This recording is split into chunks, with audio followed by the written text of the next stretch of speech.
Tuko na mheshimiwa mbunge wa Tarime mjini, lakini pia ni mmiliki wa Fox Divas. Mheshimiwa, heshima yako. Asante sana, nashukuru. Umeona timu yako imecheza vizuri. Je, una matumaini gani katika mashindano haya? Matumaini makubwa sana na nawapongeza Fox Divas. Nawapongeza waandaaji kwa maana ya TBF na mdhamini Betpower, lakini nazipongeza timu zote za kike ambazo zimeshiriki na za kiume pia. Lakini nazitia moyo pia timu za kike ziendelee kushiriki kwa wingi, wasijitoe. Awali tulikuwa tuna timu nyingi zimejitoa, tumebaki timu chache sana. Kwa hiyo ni matumaini yangu kwamba Fox Divas inakuwa siku hadi siku. Mara kwanza tumekuja ilikuwa ni mwaka juzi, tukawa washindi wa pili kwa mara ya kwanza kuja kushiriki ligi ya taifa ya mpira wa kikapu.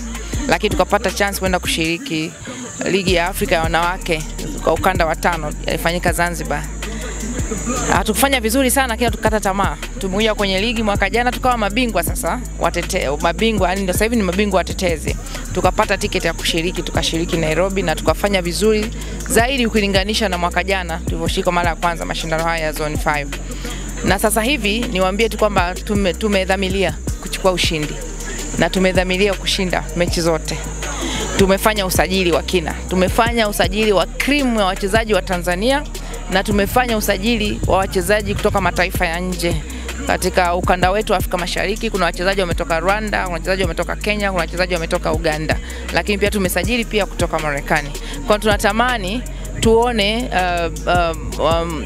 timu za kike pia hata za kiume nimeona wamesajili vizuri tu. Tuone ule ushindani na kuweza kuvutia zaidi watu kuwekeza kwenye mpira wa kikapu Tanzania. Mpira wa kikapu una fursa nyingi sana. Unaweza ukacheza ukakupa ajira ile ya direct, lakini pia ukaona kwenye mataifa mbalimbali ukaenda ukakuza uchumi huko. Lakini pia wanatoa sponsorship kwa vijana wetu ambao bado wanaendelea na elimu yao. Wanaenda kama wameweza form 4 watapelekwa form 5 na 6 na baadaye chuo kikuu. Kama wameweza form 6 wanaenda chuo kikuu, lakini huku wakiendeleza kipaji chao.